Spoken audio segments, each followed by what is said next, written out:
Bonjour, bienvenue dans ce tuto sur le réglage des voiles. Il fait suite au précédent tuto sur comment bien faire marcher son bateau et aux deux tutos sur le SPI. Là, nous allons rentrer plus dans le détail du réglage à proprement parler. Alors après un rappel sur les écoulements autour du plan de voilure, qui sont évidemment la base pour notre moteur vélique, nous allons parler de la voile en 3 dimensions. Ensuite, nous verrons justement comment la forme du plan de voilure va influer sur la marche du bateau en fonction des conditions de vent et de mer. Puis nous passerons à l'accastillage, aux différents outils qui permettent de façonner ce plan de voilure à la demande. Et enfin, nous terminerons par un essai de petite synthèse sur tous les réglages possibles, sachant que, évidemment, c'est un engagement à expérimenter, puisque la théorie c'est bien, mais il faut faire ses propres expériences sur l'eau et développer son sens marin à bord. Allons-y. Je vais commencer par une citation de Bertrand Chéret, un maître voilier, grand régatier et une référence dans le domaine du réglage des voiles. Il dit que les grands praticiens de la voile sont peu loquaces sur ce qui fait leur talent, et non pas parce qu'ils cherchent à garder un secret, mais parce qu'il est impossible de disséquer les causes imbriquées de leurs actions et des paramètres croisés. Le bateau, c'est un système très complexe avec tous ces sous-ensembles qui sont interconnectés, et qu'une action sur un des outils, un des paramètres, va agir sur beaucoup d'autres. Alors, pour l'exposer, on est bien obligé de découper, mais il faut retenir qu'il faudra à la fin, à bord, observer l'ensemble, essayer de comprendre, comme dans le titre de son ouvrage, et puis expérimenter pour optimiser. Voilà, je vous conseille de revoir le tuto que j'ai fait sur bien faire marcher son bateau, qui parle de sens marin, d'observation, de compréhension des phénomènes, et ainsi que de cette façon on peut progresser. Bien, commençons par un rappel sur les écoulements. Contrairement à ce qu'on disait avant, il n'y a pas d'effet Venturi entre les deux voiles, mais ce qui compte, c'est l'ensemble des deux.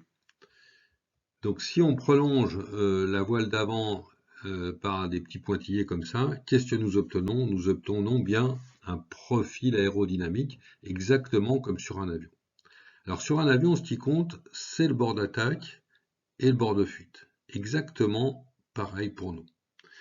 Donc vous avez sûrement vu sur les ailes d'avion des sondes, des palpeurs qu'on appelle des AOA, des palpeurs Angle of Attack, qui vont être précisément là pour vérifier que l'écoulement d'air autour de l'aile est correct, optimum. Nous allons avoir des penons de Fock au bord d'attaque qui vont permettre de vérifier que l'air arrive bien sur le guindant de la voile, sur ce bord d'attaque du profil. Donc c'est ce que nous voyons ici. Et donc c'est très important de vérifier qu'en permanence ces écoulements sont bons. Et sur la chute, nous allons avoir des faveurs, qui sont des penons aussi, dans la grand voile, qui vont permettre de vérifier que l'écoulement est bon sur l'ensemble du profil, depuis le guindant jusqu'à la chute. Et c'est de cette façon, cet écoulement va créer dépression à l'extrados, surpression à l'atrados. Donc dans mon tuto sur bien faire marcher son bateau, j'ai expliqué un peu le principe. Les molécules qui passent à l'extrados du profil doivent aller plus vite que celles qui passent à l'intrados parce qu'elles doivent se retrouver ensemble à la sortie du profil pour éviter de faire des tourbillons. C'est ce qu'on appelle la condition de Kuta. Comme elles vont plus vite, elles vont faire une diminution de pression, alors qu'à l'inverse, elles vont moins vite à l'intrados et ça va générer une surpression. L'ensemble va faire la force vélique. Alors, ce qui est important, c'est que les deux profils donc travaillent ensemble. Si on fait des mesures sur un phoque, sur la puissance vélique d'un phoque tout seul, eh bien, elle sera bien moins importante que si on lui accole une grand voile derrière, et vice-versa. Ce qui fait que, par exemple, quand on va vouloir soigner son angle de remontée au vent, on va soigner aussi la grand voile, on va peut-être mettre la baume carrément dans l'axe du bateau. C'est l'écoulement autour de la grand voile qui va améliorer l'écoulement autour du phoque, et c'est en fait, ça va faire l'écoulement du profil. Et c'est ça qui va générer cette force vélique. Qu'est-ce qu'il faut retenir là-dedans? C'est que c'est justement un écoulement. Ça ne se met pas en marche automatiquement. Il faut du temps pour l'établir. C'est pas un bouton sur lequel on appuie et qui démarre le moteur. Il faut que tout ça, ça se mette en route. Encore une fois, regardez mon tuto sur comment faire marcher son bateau. Que ça peut mettre même plusieurs minutes avant de s'établir. Et par contre, ça peut se casser, cet écoulement, se détruire en quelques secondes. Et là, vous allez avoir plein de tourbillons qui vont être collés à la voile. Pour décoller tous ces tourbillons, il va falloir choquer en grand la voile pour reborder après et rétablir un écoulement. Donc c'est fragile un écoulement, il faut vraiment garder ça en tête, c'est pas un bouton marche-arrêt. Alors, l'explication théorique de cette force vélique qui est générée par la dépression sur pression, nous avons l'équation de Bernoulli. Qu'est-ce qu'on voit dans cette équation? Que la vitesse apparaît au carré. C'est le carré de la vitesse qui agit et la pression. Donc, plus la vitesse est grande au carré, plus la pression est faible, et c'est ce qui crée une dépression. Donc, ça veut dire aussi que si vous avez 2 fois plus de vitesse d'écoulement, eh bien, vous allez avoir 4 fois plus d'effet sur la pression. Donc c'est pour ça que le vent agit toujours au carré de sa vitesse. Et donc ce qu'il faut retenir de ça, c'est que la vitesse d'écoulement est primordiale. Donc vitesse au carré, écoulement, et c'est ça qui génère la portance. Alors une petite photo pour illustrer la notion d'écoulement. Ici nous sommes au petit large sous code 0. Donc nous avons deux voiles parfaitement en harmonie l'une avec l'autre. Un creux important, puisque c'est un code 0, c'est pas un génois, et nous progressons contre le vent avec donc il faut s'imaginer comment les petites molécules d'air vont passer d'un côté et l'autre du profil, s'imaginer que les deux profils travaillent ensemble, sortent ici en parallèle des deux chutes de deux voiles. Voilà ce qu'il faut faire pour avoir un écoulement harmonieux. Alors un autre exemple intéressant, un yawl ou un ketch. Là donc on a une voile à l'arrière qui doit s'intégrer dans l'écoulement harmonieux entre les deux voiles d'avant, c'est le cas ici. C'est l'ensemble cette fois-ci des trois voiles qui va créer ce profil et qui va créer la poussée vélique. Alors le maître mot du développement de son sens marin, qui va nous permettre d'optimiser le réglage des voiles, c'est l'observation. Il y a des postes privilégiés sur un bateau pour observer. Tout d'abord à l'avant, donc ça va permettre de voir de l'avant l'harmonie entre les deux profils et sur toute la hauteur. Et de même à l'arrière, la même chose, on va voir, mais cette fois-ci depuis l'arrière, l'harmonie entre les deux profils, les deux sont tout à fait complémentaires.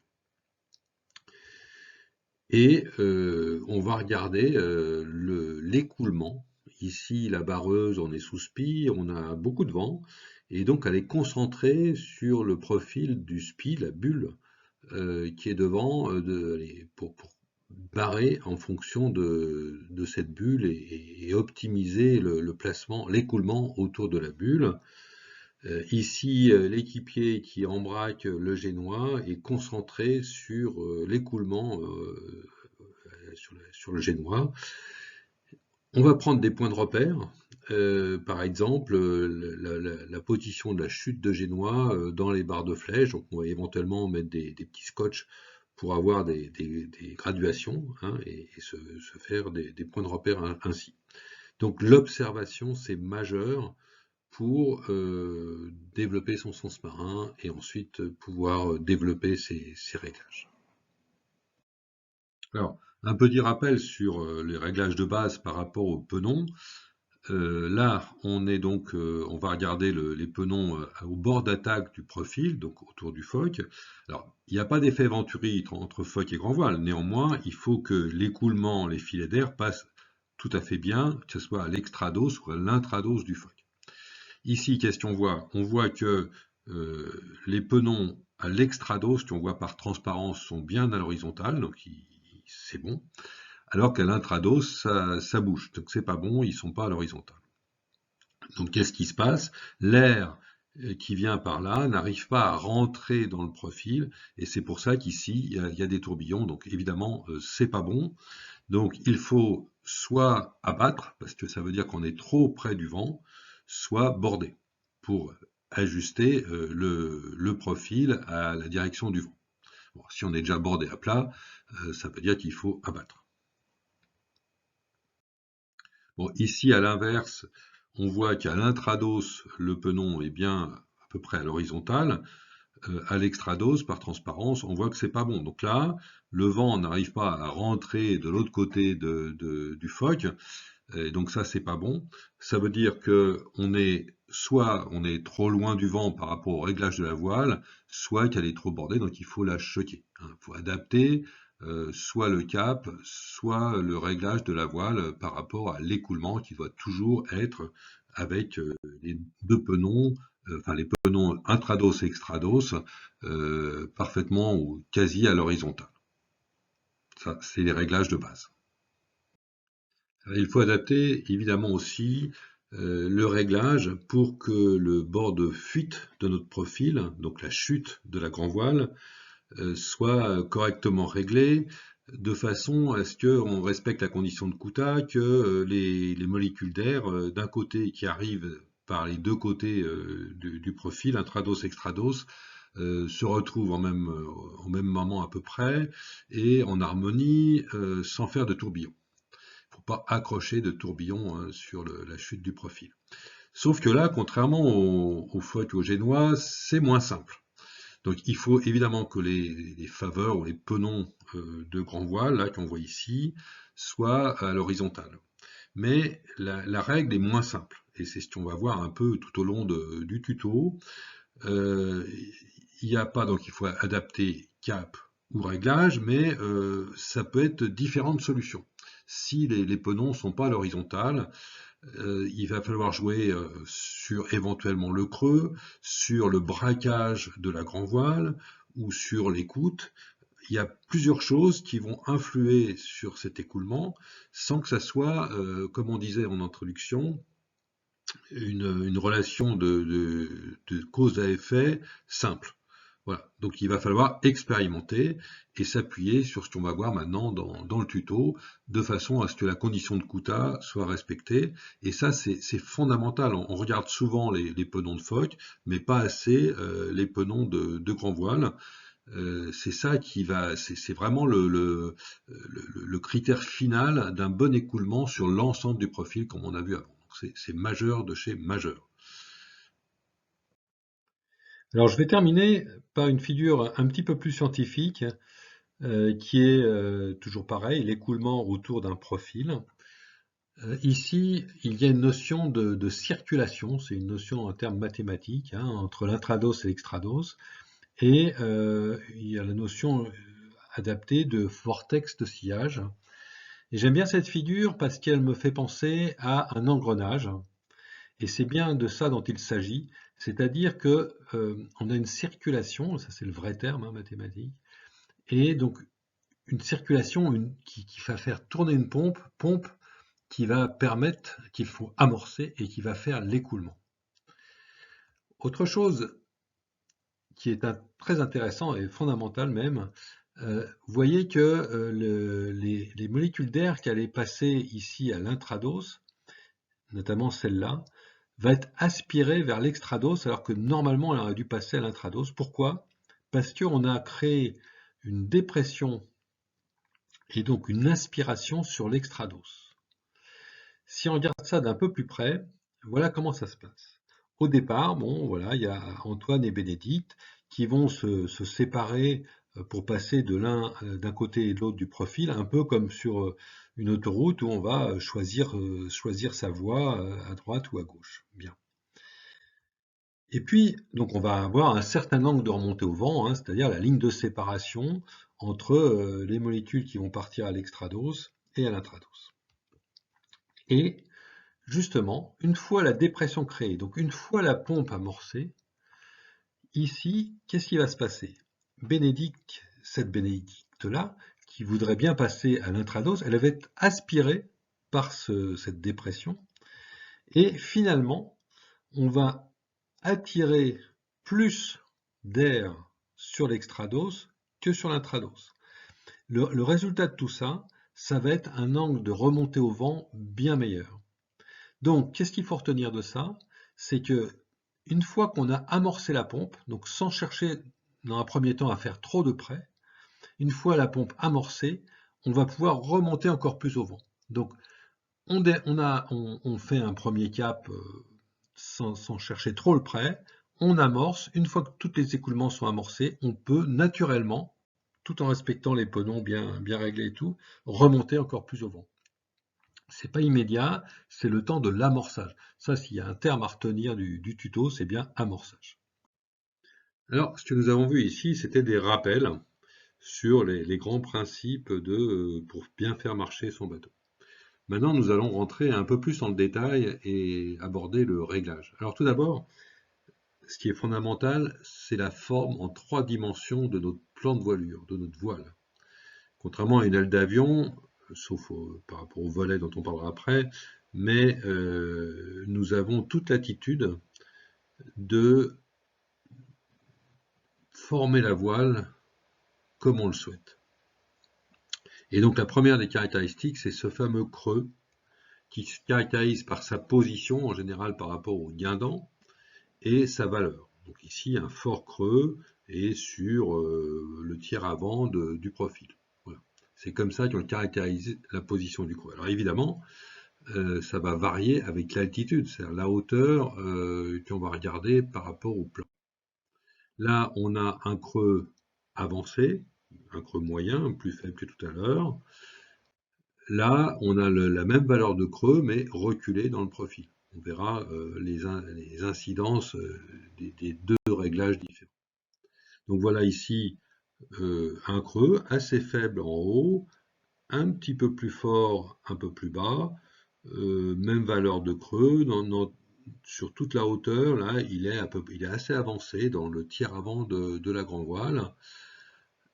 Ici, sur le génois, nous avons un creux beaucoup plus fort en haut que un peu plus bas dans la voilure, mais dans les deux cas, il est sur le tiers avant également. Et ici, comme tout à l'heure d'ailleurs, sur la grand voile, on a une voile, ce qu'on appelle full batten. La valeur du creux va être réglée par des vis ici, un système de réglage qui va forcer la latte. Ce sont des lattes forcées et c'est ça qui va générer un creux plus ou moins important.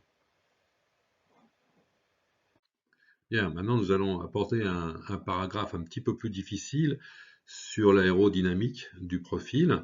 Nous allons parler de tolérance du profil, de la portance et de la traînée. Alors à gauche, nous avons une aile d'avion en mode croisière. La traînée est faible, les volets sont rentrés et la portance est importante évidemment liée à la vitesse de l'avion. À droite, au contraire, nous avons les volets sortis. La portance est forte bien que l'avion est ralenti pour atterrir. Et la traînée est forte aussi, mais évidemment compensée dans ce cas-là par les réacteurs. Dans le topo sur bien faire marcher son bateau, nous avions abordé la notion de polaire de vitesse, qui est utilisée notamment en régate, et qui définit pour une force de vent donnée et pour un angle angle de cap par rapport au vent réel, quelle vitesse va faire le bateau, également aussi pour un type de voile donné, génois, spi, etc. Donc typiquement là, nous sommes au près, on va à 5 nœuds et demi pour une certaine force de vent, j'ai pas tracé toutes les polaires sur la courbe, et on est à, on va dire 45 degrés, ou presque un peu plus du vent réel. On voit ici donc la tangente, c'est l'optimum en termes de VMG, Velocity Made Good, pour remonter au près, mais on se sert aussi des polaires pour aller par exemple au travers. De cette façon, on obtient la vitesse cible. Je ne vais pas revenir sur le sujet. Mais dans notre cas, on cherche maintenant à optimiser, à façonner la forme de la voile pour un certain type de vent et de mer, et donc là, on va attaquer un autre type de polaire. Bien, attachez vos harnais pour pas tomber à l'eau. Nous allons faire une petite navigation en mécanique des fluides. Bon, rassurez-vous, ça va être ni trop long ni trop compliqué, mais je pense que c'est important d'aborder ces sujets, de bien les comprendre, pour que quand vous serez à bord de votre bateau en train de régler votre profil, vous compreniez un peu ce qui se passe. Donc là, on parle de profil, on parle de profil dans un écoulement. Donc on a un flux d'air, on a un bateau qui essaye de remonter au vent, ce que ne savaient pas faire les bateaux d'antan. C'est ce que fait aussi l'avion, mais il a ses réacteurs, ou ce que font les bateaux, mais ils battent des ailes. Nous, on ne peut pas battre de la voile, donc il va falloir trouver une solution. Alors, on met donc un profil, une aile, pour nous c'est une voile, dans le flux d'air, de façon à en tirer quelque chose. On a vu que le chemin à l'extrados du profil, à l'extérieur du virage, est plus long qu'à l'intérieur, comme partout, et donc pour que les molécules arrivent ensemble, condition de Couta, il faut aller plus vite à l'extérieur qu'à l'intérieur, et donc pour que le rapport équation de Bernoulli, vitesse carrée sur pression soit constante, eh bien il y a moins de pression dehors que dedans. Et donc localement, sur chaque petit morceau de tissu, il va s'exercer, lié à cet écart de pression, il va s'exercer une petite force. Et cette petite force va être perpendiculaire au tissu. Donc on va avoir une somme de petites forces comme ça, qui vont pas être les mêmes suivant l'endroit du profil, hein, liées toujours pareil à ces équations Bernoulli et autres. Et on va avoir ce type de profil. Là, je n'ai représenté que l'extrados, mais on a la même chose dans l'autre sens à l'intrados. On va avoir une somme de forces qui, à la fin, va résulter en une force qui va s'appeler la poussée ou la force vélique qui va nous faire avancer. Et donc, c'est pour travailler sur ce profil qu'on a besoin disons, des concepts de mécanique des fluides. Donc, on reprend notre profil qu'on a mis dans le flux d'air avec un angle par rapport au vent apparent. Bon, typiquement, si on fait du près, on est à une trentaine de degrés du vent, et on va mettre de l'incidence sur ce profil, parce que si évidemment il est dans l'axe du vent, il va rien se passer. Donc on va mettre une certaine incidence du profil par rapport au flux d'air pour qu'il se passe quelque chose. Bien, ça, on vient de le voir. La somme de toutes les petites forces sur chaque petit bout de tissu lié à la pression, à la dépression, va faire une force vélique sur l'ensemble du profil. Cette force vélique, habituellement, on la décompose en une partie propulsive, hein, qui est dans le sens du bateau, qui va nous faire avancer, et malheureusement une partie parasite, donc qui va nous faire dériver et qu'on devra contrecarrer par le plan antidérive. Bien. Mais comme là, encore une fois, on s'intéresse à de l'aérodynamique, de la mécanique des fluides, on va devoir regarder l'influence de la forme du profil sur ça.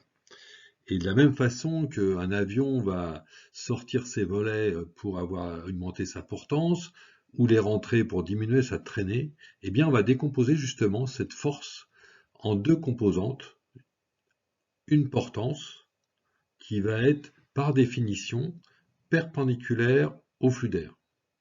Ça, c'est l'aéronautique. Et puis, il faut bien une autre composante qui va être parallèle au flux d'air, et ça s'appelle la traînée. Donc, alors sur un avion ou sur un oiseau, on a beaucoup de portance, c'est ça qui nous soutient. Et puis sur un avion, la traînée, elle est compensée par la force des réacteurs. Bien. Pour un oiseau, c'est le battement des ailes. Voilà, donc on décompose en fonction des caractéristiques du profil, comme on va le voir, euh, la force vélique en une partie portance, une partie traînée. Première caractéristique du profil que nous avons vu tout à l'heure, c'est la valeur du creux, donc la façon dont le profil est incurvé. Donc, comme l'avion qui sort ses volets à l'atterrissage pour augmenter sa portance, alors qu'il a diminué sa vitesse, eh bien, un profil très creux va avoir une portance importante pour la simple raison qu'on va fortement dévier l'air et donc on va se servir beaucoup des molécules d'air pour générer cette portance, mais en contrepartie, comme on fait travailler l'air, eh bien, ça va faire de la traînée importante aussi. Alors, l'avion, il va avoir ses réacteurs pour compenser cette traînée, ce qui ne va pas être évidemment notre cas. Si on a un profil avec un creux beaucoup plus faible, forcément, c'est l'effet inverse, on dévie moins le flux d'air, donc on a une portance plus faible, mais aussi une traînée plus faible. Alors, resserrez votre longe qui vous tient à bord du bateau, on aborde la partie la plus intéressante. On va parler des polaires véliques. Alors, on a vu que la force vélique pouvait se décomposer en une traînée et une portance. Alors on a un graphe, c'est un graphe d'aérodynamique, on va dire, qui est utilisé aussi bien sûr dans l'aviation, qui va nous permettre de tracer une courbe de cette force vélique décomposée donc en deux coefficients, portance et traînée, en fonction de l'angle d'incidence du profil par rapport au vent apparent. Donc la traînée, c'est, donc on l'a vu tout à l'heure, dans le sens du vent apparent. La portance, c'est la partie perpendiculaire à l'écoulement. Et donc on a cette force. En fonction de l'angle d'incidence du profil, on va tracer la valeur des coefficients Cx et Cz. Autrement dit, on va tracer la force vélique. Donc là, par exemple, on va avoir ici une force vélique maximum, plutôt une portance maximum, dans le cas de la figure ici, par exemple, pour une incidence de 20 degrés, mais pour un profil donné avec un creux donné. Si j'augmente l'incidence, par exemple 35 degrés, on va diminuer la portance, augmenter fortement la traînée. Ici, donc, on a le maximum de portance et c'est le début du décollement, du décrochage, on va dire, du profil. Donc en fait, il ne faut jamais aller au-delà pour nous de ce maximum. Et puis si on continue à augmenter l'incidence, alors on a toujours un peu de portance résiduelle, mais on est complètement décollé et donc beaucoup de traînée, donc c'est sans intérêt. Et si on regarde un peu plus dans le détail ce qui se passe à ce maximum, on voit que le Cx, la traînée, augmente plus vite que le Cz. Donc ça, c'est pas bon. On cherche le maximum, mais en fait, on augmente surtout la traînée. Voilà. Donc c'est pas ce qu'il faut faire. Donc c'est pour ça que cette courbe-là est particulièrement intéressante de bien l'avoir en tête pour voir comment on va l'appliquer après. Alors, on reprend notre polaire vélique qu'on a vu juste avant, qui est là, par exemple, pour un creux relativement important. Alors, quand on dit un creux 1/7, ça veut dire qu'il y a une valeur du creux de 1 pour une corde de 7. Ça donne la proportion entre le creux et la longueur du profil. Bien. Donc, creux relativement important. Nous avons, comme on a vu, une portance maximale. Donc là, ici, à l'incidence de 20 degrés sur la portance, sur la courbe. Si nous diminuons le creux, eh bien la portance maximale va être sur une incidence plus faible. Et si nous diminuons encore le creux, jusqu'à arriver à un creux un rapport creux-corde de 1/20, nous avons une incidence encore plus faible, donc on remonte mieux au près en clair, mais par contre évidemment la portance est moindre. Et si on se place ici, nous avons la performance maximale en tant que compromis rapport portance traînée. Alors ça c'est important. Donc là, performance maximum, là, portance maximum, et en augmentant le creux, portance maximum par rapport au creux. Donc, question tire de tout ça, eh bien, si on a besoin de puissance, par exemple parce qu'il y a très peu de vent, donc là on a besoin de faire avancer le bateau, ou bien qu'il y a du vent mais la mer est très hachée, et il n'y a pas assez de vent quand même, donc on va avoir besoin de force, donc de portance maximum, et donc on va augmenter le creux, et puis augmenter l'incidence. Donc on ne va pas chercher à pointer. À l'inverse, si on a besoin de pointer parce que la mer est plus calme, parce que on veut vraiment gagner au vent, eh bien à ce moment-là, on va plutôt chercher le rapport portant sur traînée maximum optimum. Bien, pour continuer de bien appréhender ces notions un peu théoriques et de revenir à la physique du bateau, à nos voiles, je reprends le schéma qu'on avait tout à l'heure, hein, des deux voiles ici, qui en fait constituent un seul et même profil. L'angle entre le cap du bateau et le vent apparent, les flux d'air, c'est ce qu'on voit souvent apparaître comme sigle sur nos appareils, la WA, Apparent Wind Angle, qui va déterminer comment est orienté notre profil par rapport à ce flux d'air. Les molécules d'air vont passer de chaque côté, extrados, intrados, se rejoindre au bout. On peut représenter cet écoulement, ce profil par un seul et même profil, on l'a vu. Donc voilà, c'est comme tout à l'heure. Donc là, il faut bien comprendre que la façon dont on met le profil dans le flux d'air, dans le flux de vent apparent, c'est ça, c'est l'incidence. Et l'incidence, c'est ça qui va graduer, on va dire, les courbes de la polaire vélique. Et donc, en fonction de la façon dont on va braquer le profil, on va évidemment avoir une incidence différente. Donc, on joue sur l'incidence par le braquage du profil et évidemment le creux. Alors, il ne faut pas confondre l'angle de remontée au vent apparent, hein, la WA, et l'incidence du profil. De même qu'il faut bien se rappeler que les polaires véliques, ou polaires de Eiffel, c'est pas tout à fait la même chose que les polaires de vitesse. Donc pour terminer, on va se mettre au travers. Donc pareil, je représente les deux voiles ici qu'on peut confondre en un seul et même profil. Donc l'écoulement qui se fait entre les deux voiles. Hein, là j'ai mis un Fock, mais ça peut être un SPI.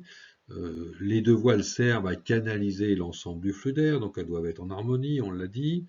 Et on peut représenter l'ensemble du profil par un seul et même profil qui est ici. C'est exactement comme au près, sauf que là, évidemment, le profil, on va le mettre dans le flux d'air. Alors, on va débraquer, choquer un maximum de la baume, par exemple, hein, enfin l'ensemble du profil, on va dire, même si on a le SPI. Et donc là, j'ai d'abord représenté le même angle d'incidence, c'est-à-dire une incidence très faible, comme au près, et évidemment un angle de braquage important, puisque là on est quasiment à 90 degrés du vent. Mais à partir de cette situation-là, on peut se poser des questions, parce qu'on a pu le problème d'avoir un profil fin pour avoir une bonne remontée au vent, hein, et puis on a le problème de la traînée est moins important parce que Là, ça agit sur le travers du bateau. Et donc, on pourrait augmenter le creux pour avoir plus de puissance. Donc là, il y a un choix à faire en fonction des conditions. Si on a un vent fort, on ne va pas augmenter le creux parce que sinon on va faire de la surpuissance, donc on va partir au tas, etc. Surtout si on est sous spi. Donc on ne va pas forcément augmenter le creux. Mais en cas de vent faible ou médium, eh bien là on va mettre le creux maximum pour avoir de la puissance et pour avancer. Donc, en général, quand il y a un vent jusqu'à médium ou même plus, eh bien, dès qu'on a, par exemple en régate, dès qu'on a passé la bouée au vent et qu'on envoie le spi, on va aussi augmenter le creux de la grand voile en choquant la bordure, par exemple, choquer aussi la drisse. Donc, on va vraiment mettre de la puissance. Voilà. Mais si on est déjà limite, eh bien là, on ne va pas le faire. Voilà. Donc ça, c'est important de ne pas confondre ces notions d'incidence du profil, de braquage, voilà. Et donc jouer sur la forme de la voile du profil qu'on va mettre en incidence dans le flux d'air. Bon, je vais terminer, rassurez-vous, sur ces notions de polaire vélique, mais j'aimerais que vous compreniez bien les phénomènes. Je fais un peu de physique là, parce que c'est vraiment important pour la finesse des réglages. Bon, là, je prends un profil très creux avec sa corde, et donc forcément, on va avoir un angle d'incidence assez fort pour arriver à faire rentrer le vent apparent à l'intérieur de ce profil bien creux. Donc si on se rappelle la polaire vélique, je vais avoir une portance maximum assez forte, même forte, mais un angle d'incidence pour ce maximum euh, élevé, ici 20 degrés. Et donc et à partir de 20 degrés, on va être en décollement. Donc déjà, en termes de remontée au près, c'est pas très bon, puisqu'il faut quand même arriver à remplir ce profil. Mais par contre, j'ai de la puissance. Donc, forte portance, forte incidence, mais aussi forte traînée. On est à droite là de la courbe, donc on a une traînée importante, on n'est pas dans l'optimum. À l'inverse, je prends un profil beaucoup plus fin, donc avec un angle d'incidence plus faible. Donc si on regarde la polaire, on voit que l'angle d'incidence à la portance maxi, il est bien diminué, il est de l'ordre de 12 degrés ici. Et puis surtout, si je vais être à performance optimum, le rapport CZ sur CX maximum, eh bien je vais être sur des angles encore plus faibles, euh, donc bonne remontée au vent. Donc faible creux, on va avoir plus faible fortance, mais plus faible incidence, donc meilleure remontée au près, et donc plus faible traînée, donc plus d'efficacité. Bien. Nous avons vu jusqu'ici l'influence de la valeur du creux sur notre fameux compromis portance-traînée et la façon dont il fallait régler ce creux en fonction du contexte. Maintenant, nous allons aborder un autre sujet, c'est l'influence de la position du creux sur le plan de voilure par rapport à la tolérance du profil. Alors, c'est quoi la tolérance du profil? Eh bien, c'est que le vent va varier autour de ce profil, soit naturellement parce que l'écoulement n'est jamais constant, soit parce que le barreur tout simplement ne va pas très droit. Et donc on va avoir besoin d'un profil tolérant aux variations de vent. Alors, pour se représenter ça de façon un petit peu amusante et un peu physique, on va avoir deux types de profils. Un profil ici avec le creux relativement à l'avant, et un profil avec le même creux, mais plus loin sur la corde.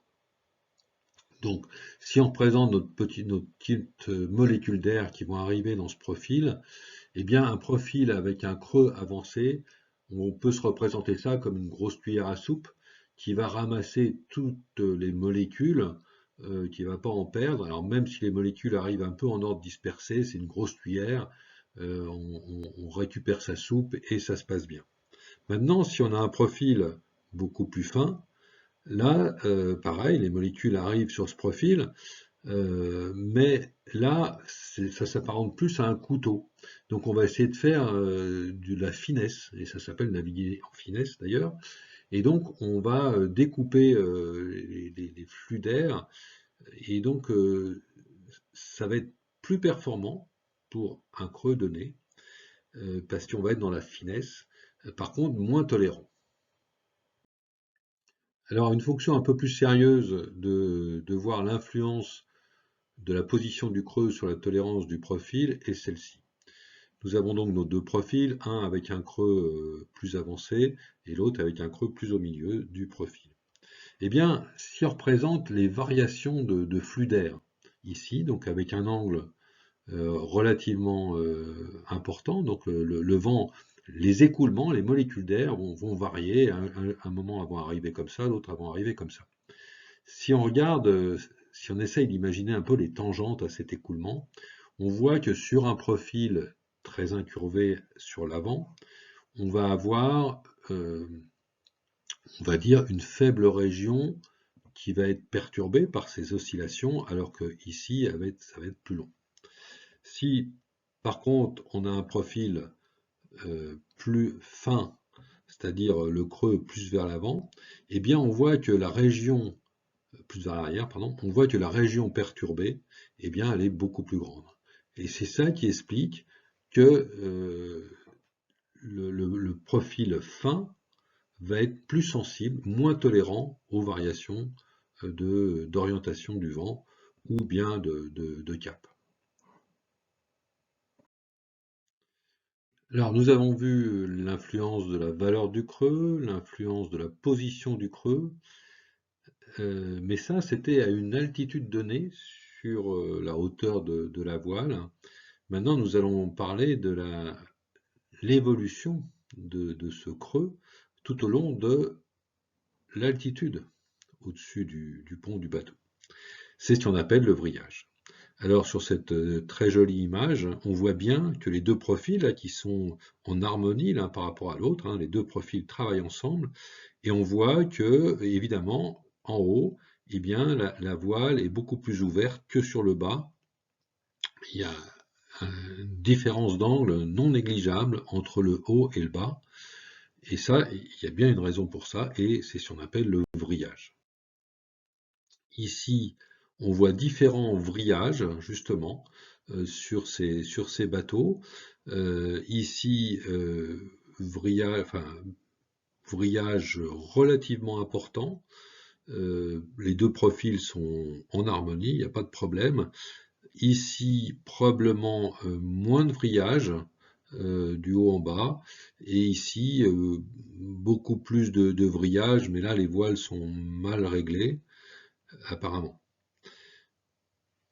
Alors, ce qui est intéressant aussi à noter rapidement, c'est que ici, moins de vrillage, mais plus de gîtes. Donc on a l'impression que le bateau avance mieux. Il a l'air beaucoup plus propulsif, et c'est pas un hasard. Bien, alors, pourquoi faut-il un vrillage? Alors là, on va prendre un exemple, un cas de figure, où nous avons un vent différent au niveau de la surface de l'eau qu'au niveau de l'altitude. Donc, vous savez que bon, le bateau a évidemment une certaine vitesse, que cette vitesse crée ce qu'on appelle le vent-vitesse, donc exactement la même valeur que la vitesse. Si vous allez à 6 nœuds, vous avez 6 nœuds de vent-vitesse face à vous, donc orientation à 180 degrés, et vous ajoutez le vent réel, et vous avez le vent apparent que vous recevez. Donc là, c'est par exemple au niveau du pont ou de la baume du bateau. Si vous montez en altitude, vous avez le même vent vitesse, bien sûr, mais si dans le cas de figure où le vent frotte sur la surface de la mer, il est donc plus fort au fur et à mesure qu'on s'éloigne de cette surface, et donc vous allez avoir un vent apparent 2 à mi-hauteur, plus à gauche. Et si vous montez encore plus haut, vers la tête de mât, vous allez avoir un vent apparent 3, encore plus à gauche. D'accord? Et donc, voilà l'évolution de ce vent apparent en fonction de l'altitude. Et c'est là où on voit qu'évidemment, donc le profil doit être plus ouvert en altitude, puisque le vent est plus à gauche, plus adonnant. Et donc, il faut du vrillage. Mais ça, c'est le cas du vent qui augmente avec l'altitude, ce qui n'est pas forcément le cas général. Bien. Et puis, il y a un autre phénomène, il faut aussi plus de creux en altitude, parce que l'altitude, va y avoir, dans ces écoulements-là, ils vont être plus perturbés que sur le bas pour des raisons d'extrémité de profil. Voilà. Et puis dernier point, si la vitesse, le vent vitesse est important, bien plus important que le vent réel, vous allez par exemple à 6 nœuds et il y a 3 nœuds ou 4 nœuds de vent réel, eh bien les évolutions en altitude vont forcément être plus faibles, et donc l'évolution angulaire va être plus faible, et donc il faudra moins de vrillage.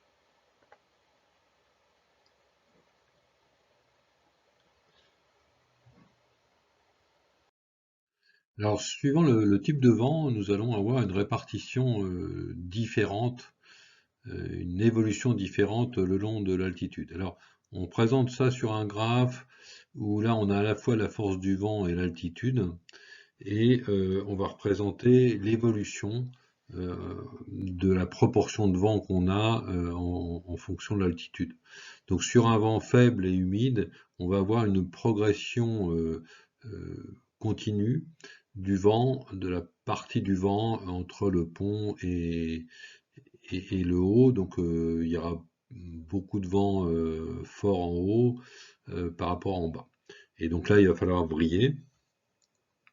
Et si on a un vent à l'inverse fort et sec, en fait, il va être tout de suite fort au niveau du pont et il va tout de suite atteindre sa force maximum. Donc là, on n'aura pas besoin de vriller.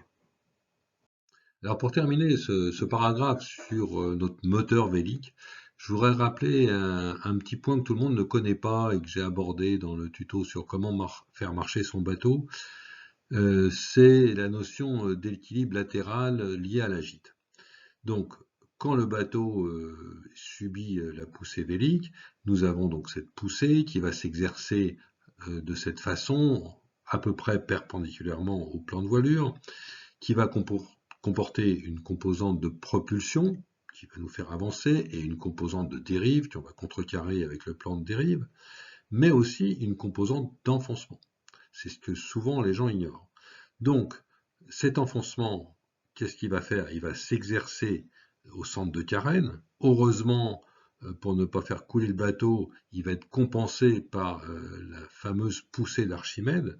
Mais rappelez-vous, vos cours à l'école, la poussée d'Archimède est égale au poids du volume d'eau déplacé. Donc plus vous aurez une poussée vélique, plus vous aurez de l'enfoncement par la gîte, enfin, sauf si vous êtes sur un catamaran, mais c'est un autre problème.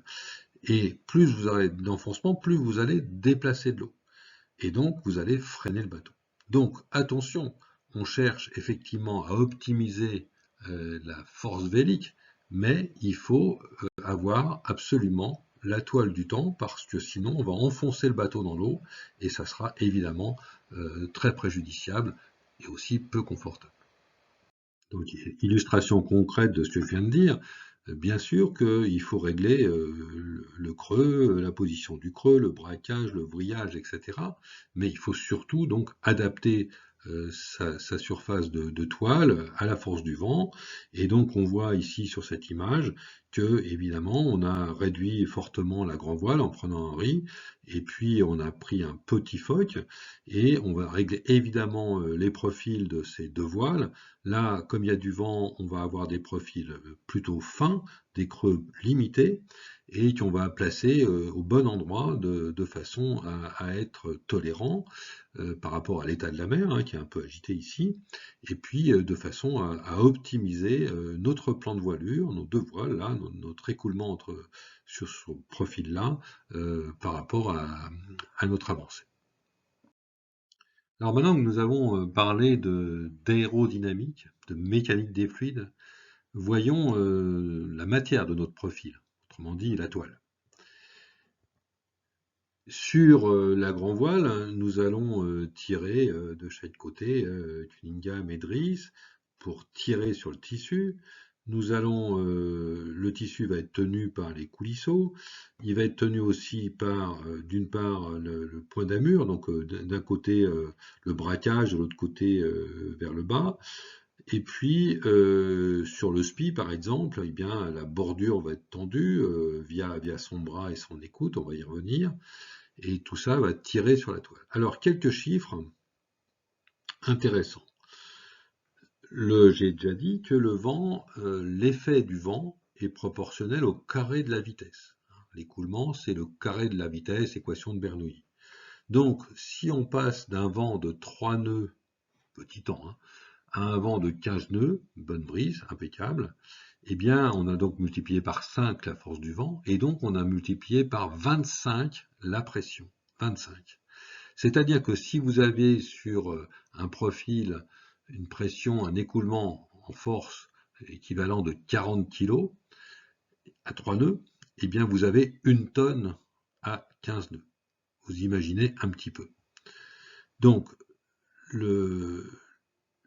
sur le tissu lui-même, eh bien vous allez exercer des forces énormes, et c'est toute la trame de ce tissu qui va encaisser ces forces qui vont être perpendiculaires au tissu en termes de pression. Et donc, eh bien, ça va tirer fortement sur les fils de trame, même si c'est des films. Alors maintenant, encore un petit peu de géométrie. On vient de parler des pressions qui s'exerçaient sur le tissu. Si nous prenons maintenant un bateau sur la hauteur du mât, par exemple une quinzaine de mètres,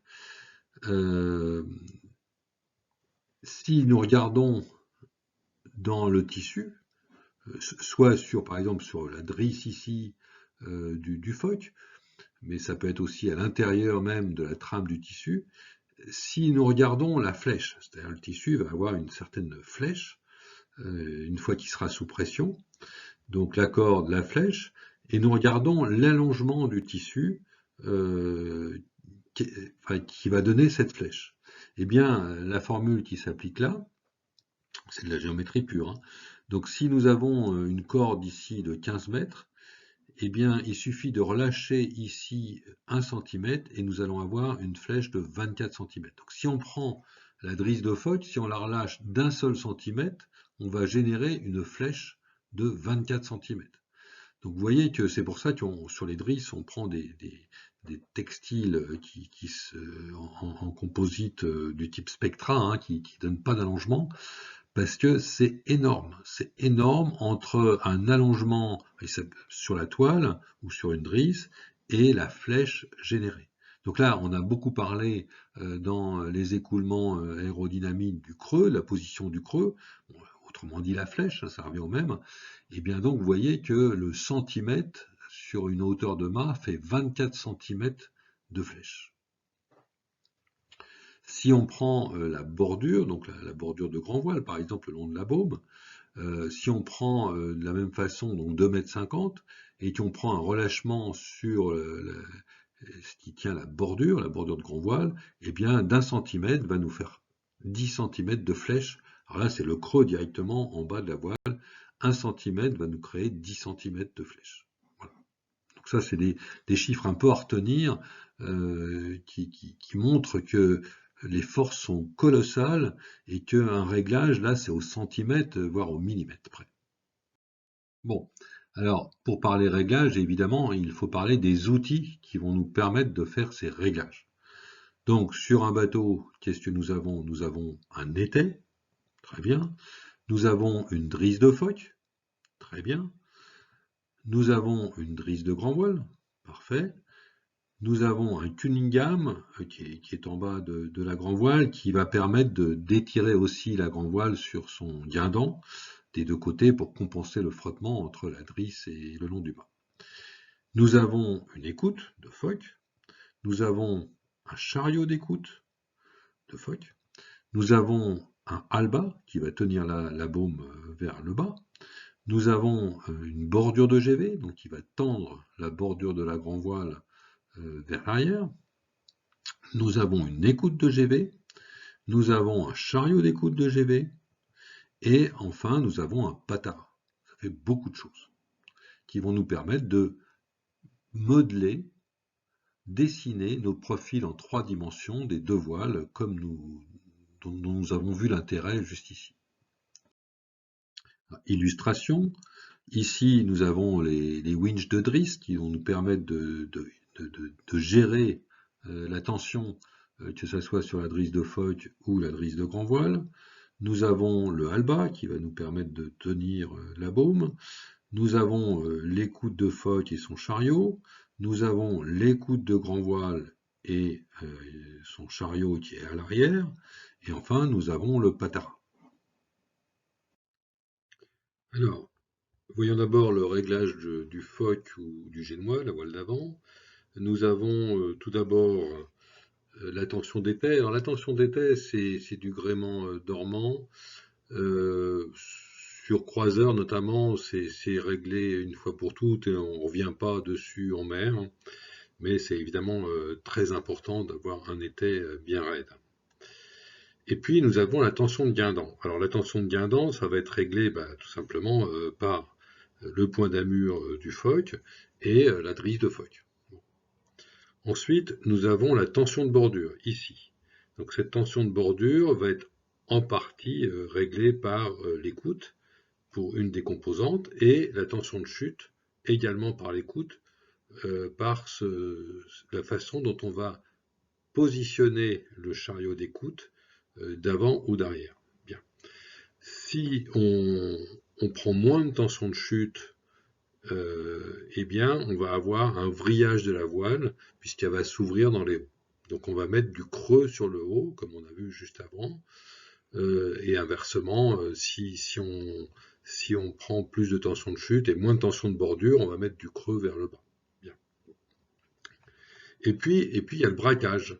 Alors, sur les bateaux, on peut avoir un rentreur, il y a différents systèmes, on va en voir un juste après, mais il faut pouvoir, en 3 dimensions, gérer ce point d'écoute, et donc pouvoir le mettre plus ou moins rentré, plus ou moins braqué, pour que le plan de voilure, on maîtrise le braquage, l'incidence du plan de voilure. Alors, un autre exemple justement de rentreur, enfin de système qu'on voit maintenant beaucoup et qui est très intéressant, c'est ce système-là. Donc, on a l'écoute qui arrive dans un anneau ici, anneau qui est solidaire de celui-là, et on va avoir en fait 2 systèmes pour régler exactement en hauteur et en latéral cette position du point d'écoute, et c'est comme ça qu'on va pouvoir régler en 3 dimensions le point de tir, et donc de régler l'axe dans lequel on va tirer sur la voile d'avant. Alors, sur la grand voile, tout d'abord le patara. Le patara fait partie du gréement dormant, mais on va s'en servir en mer, en principe, s'il est fait pour, et sur quasiment tous les bateaux, et il va permettre suivant le type de gréement, de cintrer le mât, et cintrant le mât, suivant la coupe de la voile, on va aplatir la voile. Il faut se représenter que la voile est plate quand le mât est cintré, donc si on décintre le mât, c'est-à-dire si on relâche de la tension de patara, elle devient creuse. Bon, il faut l'observer sur place, et ça, on peut jouer avec sur un bateau pointu de compétition, on peut absorber les risées uniquement avec la tension de patara s'il y a un équipier dédié à ça. Voilà, c'est très efficace, mais plus généralement en croisière, avant de prendre un riz, eh bien, on va pouvoir reprendre de la tension de patara et ça va diminuer la puissance dans la voile en diminuant son creux, tout simplement. On a la tension de guindan, alors à la fois par la drisse et par le bas. Alors, on a vu sur le Fock, c'est un point d'amure, mais en général, sur une grand voile, sur un bateau qui est fait pour bien marcher, on a un Cunningham, donc on va pouvoir tirer aussi par le bas, pour retendre par le bas, parce que la drisse, donc la grand voile, elle est endraillée par des coulisseaux tout le long du mât, et donc la tension de drisse, elle va tirer sur le haut de la voile, mais après il y a des frottements, et donc elle sera moins efficace sur le bas de la voile. C'est pour ça qu'on rajoute un Cunningham.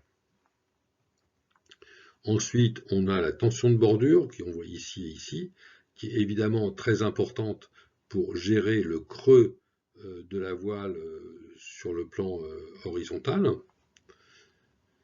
On a le halba. Le halba, lui, on voit bien qu'il va tirer sur le plan de voilure, tout simplement, comme son nom l'indique, vers le bas. Donc c'est lui qui va permettre d'aplatir la voile vers le bas en fonction de ce qu'on va y mettre.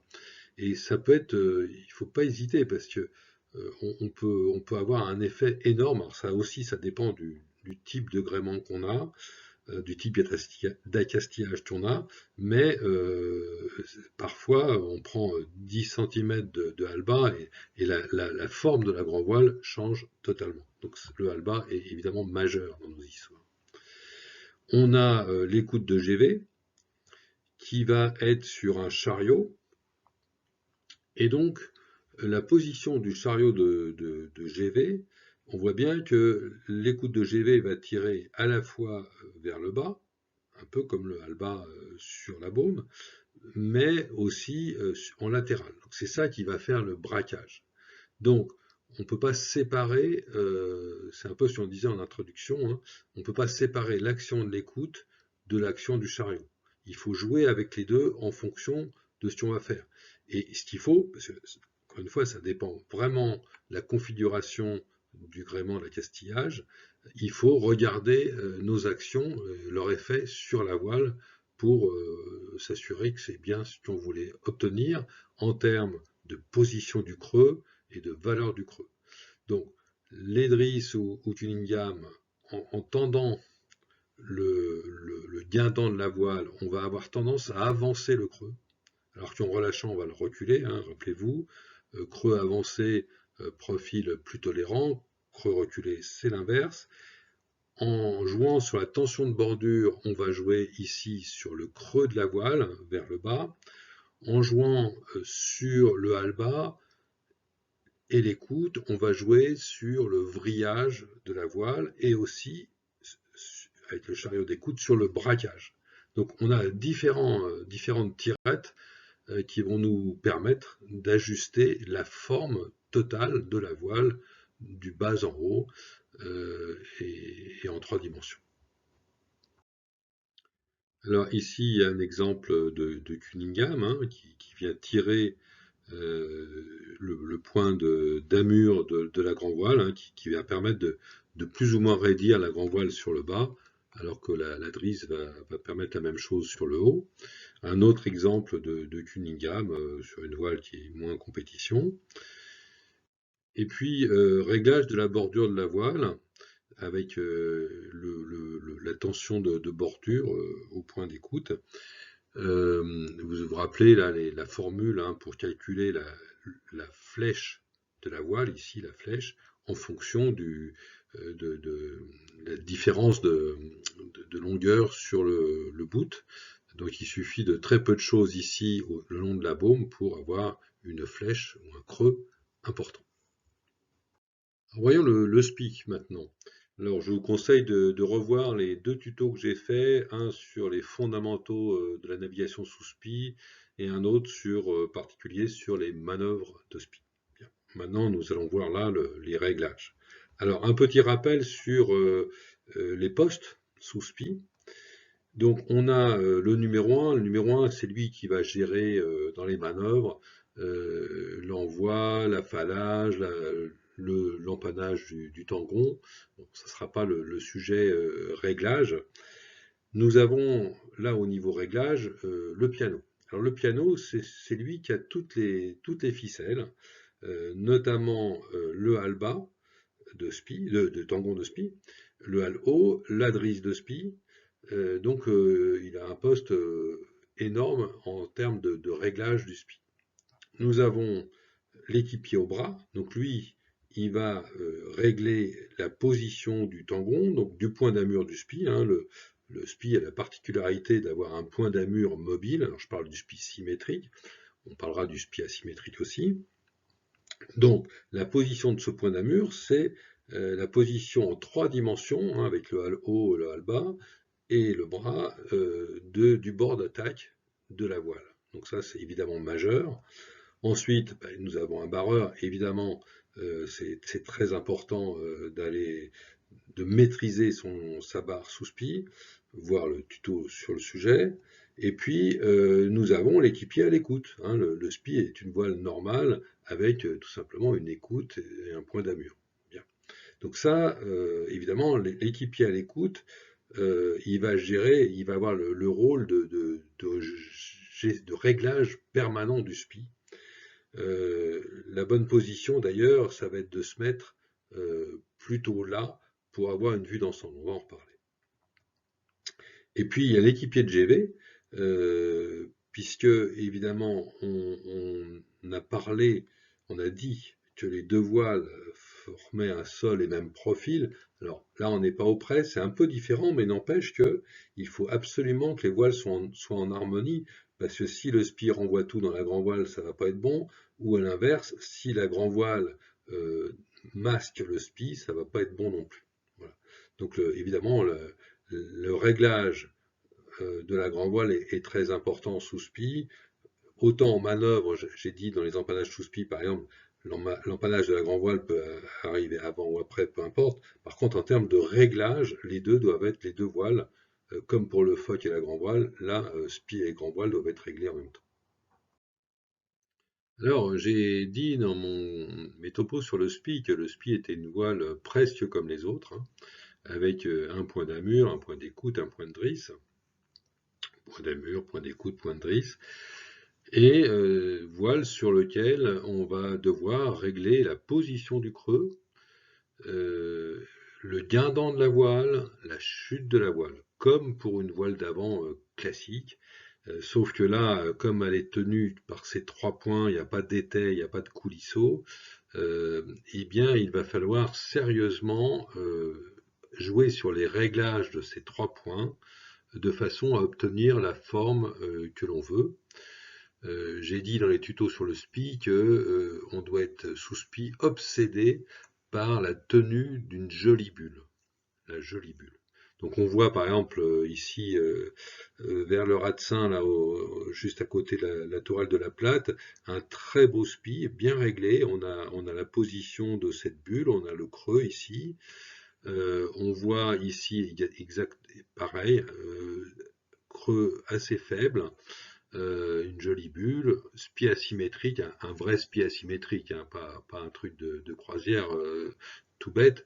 Bon, on voit toute une bulle à régler. Et alors, sur le spi asymétrique, c'est encore plus difficile, plus subtil, on va dire, de régler la forme de la voile, puisque là, on a un point d'amure qui est à peu près fixe. On peut jouer un peu sur l'amure, on va y venir.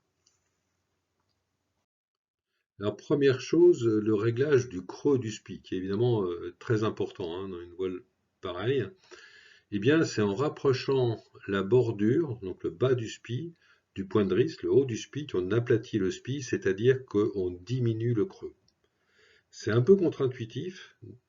Je vais essayer de l'expliquer avec un exemple simple.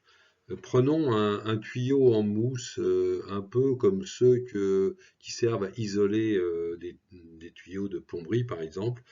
Coupons ce tuyau dans le sens de la longueur, et puis appuyons, écrasons ce tuyau, donc diminuons sa hauteur. Eh bien, ce qu'on voit, c'est que le rayon ici va augmenter, on va diminuer, on va aplatir le tuyau dans le sens de la circonférence. Sur un spi, c'est la même chose. Prenons un spi ici, donc la distance entre cette bordure de spi et le point de drisse. On va avoir un certain creux, une certaine flèche ici au milieu. Si on réduit, c'est-à-dire si on monte point d'amure et point d'écoute, hein, point d'amure au bout du tangon et point d'écoute, si on les rapproche du point de drisse, eh bien, on va aplatir le spi. La flèche ici va diminuer. C'est un peu surprenant, mais ça se comprend sur la géométrie. Alors pour voir ça un peu plus concrètement avec nos outils, donc j'ai remis ici le gréement de spi qu'on a vu juste avant. On va pouvoir régler ce point d'amure en 3 dimensions, donc qui doit être fixe après une fois le réglage fait. Donc on a le bras de SPI qui tire vers l'arrière, le hal bas qui tire vers le bas, la balancine ou le hal haut qui tire vers le haut. Et donc, avec ces différentes ficelles, on va pouvoir parfaitement régler en 3 dimensions le point d'amure, qui après sera fixe, une fois qu'on aura fini le réglage. Côté point d'écoute, on va aussi avoir donc l'écoute de SPI, qu'on va pouvoir maîtriser avec le barber roller, ce qui va permettre, alors, avec la tension d'écoute, on va bouger dans ce sens-là, et avec le barber roller, on va pouvoir bouger dans le sens du braquage, et on va régler l'écoute à la limite, comme on dit, de la larme au niveau du guindant. C'est l'ensemble de la voile qu'on va régler par l'écoute une fois qu'on aura bien positionné le point d'amure. Donc les deux, évidemment, jouent ensemble. Et ce qui est très important là-dedans, c'est que le réglage du SPI nécessite une vue d'ensemble. Donc celui qui est à l'écoute, il ne va pas rester le nez sur son winch, si c'est possible, en fonction des conditions de vent, du gréement, etc. Il va plutôt se mettre au vent, au niveau des haubans à peu près. Il va éventuellement se faire aider par quelqu'un qui va se contenter de mouliner au niveau du winch, et lui, il va donner les ordres. Et donc, il aura une vue d'ensemble du SPI parce que on doit absolument gérer cette bulle dans toutes les dimensions. Donc, il va non seulement tenir l'écoute, mais il devra avoir une belle vue sur le SPI pour éventuellement donner des ordres aussi au pianiste pour jouer sur le guindant. Donc, on va jouer guindant et écoute. Ça, c'est très important. Une petite astuce sur la position du tangon. Le réglage de base, hein, c'est le tangon perpendiculaire au vent apparent. Donc ça, c'est ce qu'on fait en premier. Et ensuite, moi je conseille au vent arrière, donc le tangon au vent arrière, il va être perpendiculaire au bateau là, et bien de débrasser de 10 degrés. C'est-à-dire au lieu de le mettre perpendiculaire, on va le mettre un peu comme la position où il est là. On va débrasser un peu. Et de même au large, donc au large ou au travers, le tangon va être carrément dans l'axe du bateau, et bien au contraire, au large, on va brasser de 15 degrés. Et ça, c'est pour des raisons de stabilité de l'écoulement, d'interaction avec la grand voile. Donc rappelez-vous, au-delà du réglage de base, tangon perpendiculaire au vent apparent, au vent arrière, alors que le tangon est sur le travers, on débrasse un peu plus. Et au contraire, au large, au vent de travers, on va brasser un peu plus et on va pas être juste à la limite de l'étai, mais un peu plus. Voilà. Ça va améliorer la stabilité entre du SPI et l'interaction SPI grand voile. Alors, prenons un exemple, le SPI au large, pour voir l'ensemble des réglages sur ce SPI. Donc là, on a un joli SPI, joliment bien réglé, en harmonie avec la grand voile. Donc, comme toute voile, on va régler le guindant et de la position du creux en hauteur, comme on l'a vu tout à l'heure, en changeant la position de la bordure du SPI par rapport à la drisse, pour régler plus ou moins de creux dans le SPI. Donc pour ça, on va pouvoir jouer sur l'extrémité du tangon, avec la balancine de tangon et le hal bas. Éventuellement, sur certains gros bateaux, on a un rail le long du mât, puisque évidemment, c'est toujours mieux d'avoir le maximum de distance entre le point d'amure du SPI et le mât. Mais ce n'est pas toujours le cas, des fois il y a simplement 2 crochets. En tout cas, on va donc régler la hauteur et puis ajuster ce guindant. Et puis, on va régler avec également le tangon le braquage. Donc le braquage de la voile par rapport à l'axe du vent. Comme on disait tout à l'heure, à la fin, on devra avoir une légère larme côté du guindant de SPI qui prouve que les filets d'air arrivent exactement dans le plan de voilure du SPI. Et puis là, on voit sur cet exemple que le SPI travaille en finesse, on n'est pas en poussée, on a un joli écoulement autour de la bulle, hein, c'est à ça que sert un SPI d'ailleurs, écoulement qui en plus est favorisé par un beau réglage de la grand voile. Hein. Voilà, harmonie, SPI GV. Donc ça, c'est vraiment ce qu'il faut faire. Et puis donc pour régler tout ça, donc la chute du SPI, hein, comme sur n'importe quelle voile, et dont le vrillage, on va jouer sur l'écoute de SPI ici et le barber roller. Donc comme je disais, avec quelqu'un qui va plutôt se mettre au niveau des haubans pour avoir une vue d'ensemble du SPI. Voilà un SPI bien réglé, bien maîtrisé, un joli écoulement harmonieux et une jolie bulle. Alors on a vu le réglage du SPI symétrique. Le SPI asymétrique est pas très différent, si ce n'est qu'on ne peut pas beaucoup jouer sur l'emplacement du point d'amure, mais on va aussi, un peu comme sur un grand génois, gérer la position du creux, la valeur du creux, etc., le braquage, comme une voile un peu normale, on va dire. Mais on dit le SPI asymétrique, on ne peut pas trop descendre. Alors c'est vrai que c'est pas fait pour faire du vent arrière, et que quand on veut vraiment descendre sous le vent, on va faire du gain sous le vent avec des bords de grand largue, hein, voir mon tuto sur le SPI encore une fois, sauf s'il y a très peu de vent. S'il y a très peu de vent, les bords de grand largue ne vont pas nous permettre de compenser l'allongement de la route, et là il va bien falloir descendre, sauf si évidemment on a un symétrique à mettre. Donc on peut arriver à faire du quasi vent arrière au SPI asymétrique, avec en choquant de la mure, ici, pour arrondir fortement le guindant du SPI et alimenter en air, grâce à des manœuvres sur la barre, sur l'écoute, sur la GV. On va aussi raccourcir la chute, et de cette façon, on va voir par magie le SPI se mettre un peu au vent, un peu comme un symétrique qui viendrait tout seul récupérer de l'air. Mais il faut vraiment, là, dans ces cas-là, jouer finement pour alimenter le SPI, sinon il va rester vautré, masqué par la grand voile. Donc il faut absolument arriver à l'alimenter via son bord d'attaque, son guindant, en air frais. Bon, c'est pas évident à faire, et quand ça marche, c'est très efficace. Alors pour résumer de façon un peu simplifiée tout ce qu'on a dit jusqu'à là, voici cette planche. Alors, les points importants qu'on a vus pour régler notre plan de voilure en 3 dimensions, et je rappelle qu'il faut régler les 2 voiles en même temps, c'est un ensemble, c'est un profil. Donc on a parlé longuement du creux. Le creux, donc je répète, il se caractérise par sa position sur la voile, et ça en plusieurs dimensions, c'est-à-dire en altitude et en longitudinal, et puis par la valeur du creux. Ensuite, on a vu que en 3 dimensions, le plan de voilure était plus ou moins vrillé. Et enfin, le plan de voilure a un certain braquage, une incidence par rapport au flux d'air pour faire de la portance. Alors, pour le creux, sa position, sa valeur, le vrillage de la voile, le braquage, évidemment, on a les écoutes de voile et on a les chariots d'écoute qui vont nous permettre de tirer, de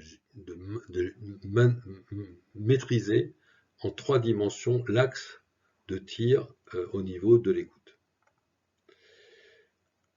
Le halbadbome va servir pour la grand voile à gérer le vrillage de cette grand voile, ainsi que la valeur du creux. On va pouvoir tirer vers le bas, donc ça va forcément changer la valeur du creux, et avec la position, la tension sur le halbadbome, on va jouer aussi sur le vrillage. Le patara, on l'a vu tout à l'heure, va permettre d'aplatir la voile, ou au contraire de la creuser, ça c'est important. La bordure de GV, on a vu aussi une photo, bien sûr qu'en tirant plus ou moins sur la bordure de GV, on va gérer le creux de la GV sur le bas. Et puis enfin, Driss et Cunningham. Alors, si on prend de la tension de Driss, on va avancer le creux. Alors, Driss et Cunningham. Donc, si on veut avoir un creux sur l'avance, vers le guindant de la voile, pour avoir par exemple une voile plus tolérante, comme on l'a vu, eh bien, il faut prendre de la Driss. Si on veut être plus en finesse, on va au contraire choquer un peu des drisses, que ce soit phoque ou grand voile. Et ça, c'est indépendamment de la valeur du creux qui va être plutôt géré par la bordure pour la grand voile et puis les chariots d'écoute. Bien, essayons maintenant un peu de pratique qu'il faudra expérimenter par vous-même, hein. C'est uniquement comme ça qu'on progresse. Là, c'est des grands principes et maintenant il faut les jouer vous-même sur l'eau. Bien, prenons petit temps, petit temps et au près. Donc si on est au près, on va essayer de naviguer en finesse, de réduire la traînée si la mer est calme. Sinon, on va être obligé d'être un peu moins en finesse pour augmenter le creux. Donc on met du creux pour la puissance si besoin. Et on va soigner le cap, c'est pour ça qu'on va essayer d'être le plus en finesse possible. Au travers, petit temps, on met le creux max, hein, il nous faut profiter au maximum de la puissance des molécules d'air. Pour ça, on va mollir drisse et bordure, on va déborder les chariots, on va essayer de ramasser le maximum de courant d'air. Sous spi, là, il faut jouer finement avec la tenue de la bulle. Il faut la régler en permanence. Donc, quelqu'un, comme je disais, est au niveau des haubans. On bouge plus sur le bateau, hein, on est tout dans la finesse. Et on veille à l'harmonie entre spi et GV, hein, pour pas créer de tourbillons de l'une par rapport à l'autre. Alors, prenons maintenant le cas d'un vent médium. Alors, c'est quoi un vent médium? On va dire c'est une dizaine de nœuds de vent, par exemple. Alors, auprès, là, 10 nœuds de vent, on va essayer de naviguer en finesse, hein, sauf si la mer est très agitée. Si on a besoin de puissance, on va mettre du creux. Alors du coup, ça va nous obliger à abattre un peu. Ça, c'est un choix à faire en fonction, encore une fois, de besoins ou pas de puissance du type de mer qu'on a. Au travers, allez, on y va, là, médium, 10 nœuds de vent, on balance, creux max, on déborde les chariots et on va à donf.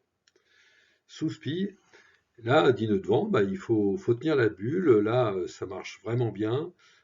On règle en permanence, on ajuste la position du creux, hein, plus ou moins de creux, comme on l'a vu, suivant ce qu'on veut faire, et on profite au maximum de cette jolie bulle. Alors avec du vent fort, là, on est au-dessus de 20 nœuds de vent, hein, jusqu'à, il n'y a pas de limite, hein, ça dépend de vous après et du matériel. Donc au près, alors là, vent fort, 20 nœuds de vent, on va commencer d'abord par prendre du patara à fond. Si ça suffit pas, bah, on va prendre un riz, hein, on a vu tout à l'heure, il ne faut pas surtoiler parce que sinon on va enfoncer le bateau dans l'eau, même si on choque la voile, ça sert vraiment à rien, on va faire des tourbillons, c'est pas bon. Donc il faut avoir la toile du temps. Donc patara et riz. Côté voile d'avant, évidemment, on passe du génois au solent, suivant le type de gréement qu'on a. On va auprès, on va chercher des profils tolérants et on va piper un peu. Donc profil tolérant, hein, je répète, on va mettre le creux vers l'avant et on va piper, c'est-à-dire que si sur une risée, on va aller monter un peu dans le vent, un petit peu face au vent, ça va faire peut-être un peu faceiller, mais il y a du vent, donc c'est pas très grave et ça va nous permettre donc déjà de réduire la puissance, donc d'absorber la risée éventuelle, et on va aussi gagner dans le vent. Donc ça c'est doublement gagnant. Et puis on va ouvrir les chutes, parce que en ouvrant les chutes, en mettant du vrillage, le grand voile et phoque, ça va permettre de décharger le haut de la voile, qui sera moins propulsive, mais justement, ça va aussi être moins, ça va faire moins gîter, puisque la pression vélique sur les hauts des voiles, elle a un bras de levier, et c'est ça qui va nous faire gîter. Donc en vrillant, on va permettre d'absorber la surpuissance liée au vent fort. Et d'ailleurs, en prenant du patara aussi, on va ouvrir la chute sur les hauts, et donc ça va dans les deux sens. On va à la fois aplatir la voile, mais en plus ouvrir le haut de la voile. Au travers, là, ça va dépendre un peu des conditions du bateau. On va avoir un creux moyen parce qu'il faut avancer, hein, mais si on supporte la puissance, bah, il faut y aller, hein. On va ouvrir les chutes pour ne pas être en surpuissance et on va déborder les chariots. Dans un premier temps, donc le fait de déborder les chariots, donc de débraquer, va permettre de diminuer la puissance vélique et donc d'avoir la toile du temps, on va dire. Et puis sous spi, alors sous spi, pareil, Patara, on prend, dès qu'on a 20 nœuds de vent, hein, on met un riz, voire 2 riz dans la GV, si on a 25 ou 30 nœuds de vent. Et ça n'empêche pas de mettre un spi lourd par exemple. Donc on réduit la GV. On réduit le creux du spi, hein, comme on a vu, en montant la bordure, on va réduire le creux du spi et on va avoir une chute ouverte. Même principe, hein, ça va faire du vrillage, ça va permettre de décharger l'eau. Alors je voudrais terminer par le rappel de quelques fondamentaux. Alors, il y en a beaucoup, mais c'est ceux qui me semblent importants. D'abord, on commence par régler correctement le gréement dormant, étais, au banc, bas au banc, etc. Patara, position de repos. Bon, ça va de soi. On doit avoir un mât bien droit, bien réglé. Ça, c'est évident. Et c'est pas si simple. Il faut le faire au port et puis après faire des essais en mer, parce qu'évidemment, on verra. C'est quand les efforts seront là qu'on verra la déformation éventuelle du mât. Par petit temps, on soigne bien les équilibres, que ce soit en latéral ou en longitudinal. Par très petit temps, s'il y a moins de 5 nœuds de vent, on bouge plus à bord, on marche sur des œufs, on arrive à arrêter le bateau, il suffit que 2 ou 3 personnes bougent en même temps et le bateau s'arrête immédiatement. Donc on marche sur des œufs, on limite la surface mouillée par petit temps, donc on met de la gîte, hein, ça on voit le tuto sur comment bien faire marcher son bateau. Et je rappelle que la vitesse est un facteur prépondérant de cap, parce que le plan antidérive, donc l'écoulement hydrodynamique, est proportionnel au carré de la vitesse. Donc il faut aller vite, ça c'est la base. Il ne faut pas chercher à faire du cap sans avancer, parce qu'en fait on va dériver. Bon. Donc ça c'est important. Il faut porter la toile du temps, hein. On ne peut pas avoir de gîte excessive, il faut gérer la surpuissance, il ne faut pas enfoncer le bateau dans l'eau. Il faut aller droit. Donc ça c'est un point important, hein. Souvent on oublie que sur l'eau on doit aller droit comme sur la route, on zigzague pas sur la route, bah, sur l'eau c'est pareil, sauf que sur l'eau vous n'avez pas de bande blanche ou de bande pointillée pour vous guider. Donc il faut trouver des repères. Pareil, encore une fois, voir mon tuto là-dessus, mais c'est important d'aller droit pour performer, parce que sinon ça ne sert à rien d'avoir des jolis réglages si on fait du gymkhana. Sous spi, on ne l'a pas dit dans ce tuto, mais je rappelle le tuto des spi, il faut que le tangon soit parfaitement bridé une fois qu'on l'a réglé. Donc on règle le point d'amure du spi avec le tangon, et après on doit le brider via le hale haut, le hale bas et le bras. Ça c'est très important. La stabilité du spi est donnée par son guindant, donc au niveau réglage, on va faire très attention au réglage du guindant du spi, le bord d'attaque. Et puis en cas de départ au tas, sous spi, on choque le hale bas en grand, le hale bas de baume.